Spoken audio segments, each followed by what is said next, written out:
বিসমিল্লাহির রহমানির রহিম। এটি আমার মায়ের কবর। আমার মা পৃথিবী থেকে চলে গেছেন। আল্লাহ তাআলা যেন ওনাকে জান্নাতিবাসী করেন। আসলে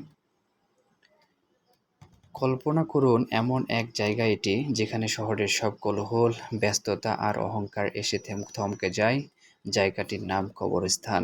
আমরা জীবনে দৌড়ে এতটাই ব্যস্ত যে ভুলে যাই এই মাটির ঘরেই আমাদের চূড়ান্ত ঠিকানা।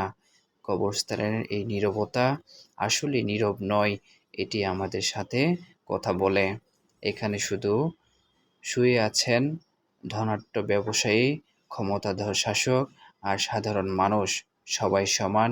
এখানে কোনো ভিআইপি প্রোটোকল নেই, নেই কোনো দামি পোশাকের জৌলুস। কবরস্থান আমাদের মনে করিয়ে দেয় জীবনের কোনো গ্যারান্টি নেই। আজ যিনি কবরের উপর দাঁড়িয়ে আছেন, কাল হয়তো তিনি কবরের ভেতরে শায়িত হবেন।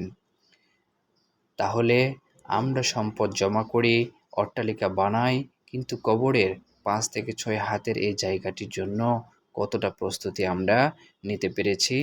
প্রশ্ন থেকে গেল আপনাদের কাছে। কবরস্থান ভয়ের জায়গা নয়, বরং এটি আত্ম উপলব্ধির জায়গা। এটি আমাদের শেখায় অহংকার ছেড়ে বিনয়ী হতে, মানুষকে ভালোবাসতে এবং অন্যায় থেকে দূরে থাকতে।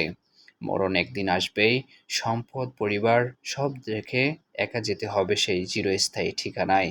সেখানে শুধু আমাদের আমলনামা, ভালো কাজগুলোই সাথে যাবে।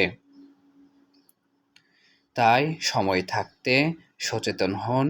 কবরের অন্ধকারের আলোকিত করতে চাইলে আপনার ভালো কাজগুলোকে উজ্জ্বল করুন।